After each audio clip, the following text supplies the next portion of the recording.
Hey everybody, Ben here from DMC Films and Cinderblock Studios, and today I'm going to show you how to turn an ordinary and tacky red sketchbook into a tome.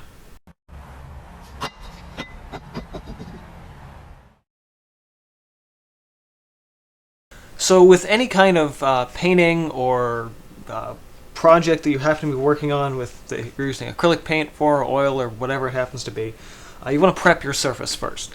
And it's going to be sort of a layer of primer. In this case, I'm going to be using some golden light pumice gel. Lost my jar for a second there.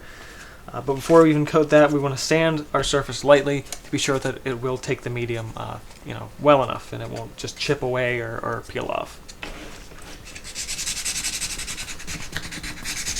So my surface is already a little bit textured, but it's also a little bit smooth. So in doing the sandpaper, this will also allow me to really kind of pull up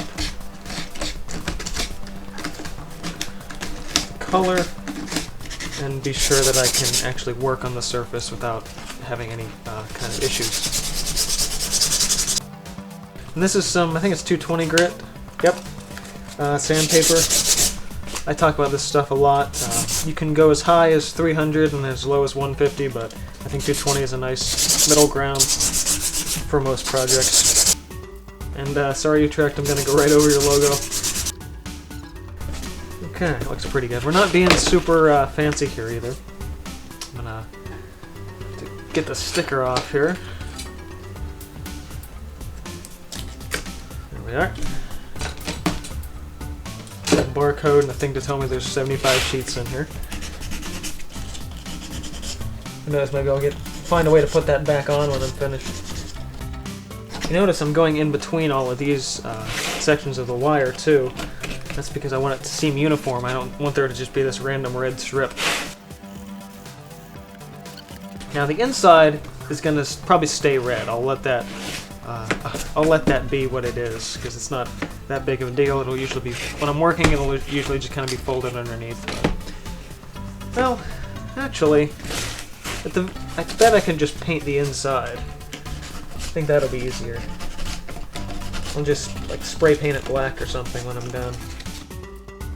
And we shouldn't even have to prime the inside. I'm sure that'll be good with a simple spray. Now that we have that sanded, I'm going to go ahead and throw on our fine pumice gel rather. You can just grab any old brush you have sitting around. This one's sort of an older flat brush. I usually use it for blending just because the bristles are all spread out. And, it's also really good for just general coverage on something like this. So I'm just going to dip right into the jar, not worrying about water or anything like that, just kind of brushing on a nice thin coat of this stuff. And because this is going to be an old looking tome, you don't have to worry about creating a smooth, uniform surface. You're allowed to brush it on a little more haphazardly. Actually going to need to do the back, I just realized to flip it out like that. I love the fine pumice gel specifically for, I guess you'd call them mixed media style projects, as well as paintings, particularly as a base line, because it'll create a surface on it. You can draw on it, you can paint on it. It's basically a nice, finely textured surface, similar to like a smooth sandpaper, which also makes it really good for pastels.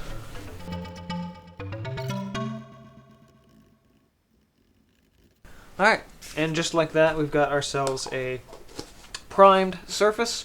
Now we're going to have to go ahead and let this dry. I'm going to say give it at least an hour. It might need a little bit more than that, but I'll be back to show you guys the next layer in just a bit. Dries. Alright, and so right about like that you have some hot glue sections. Now again, let these dry. We'll move on to our next layer when the hot glue dries. And again, you can choose to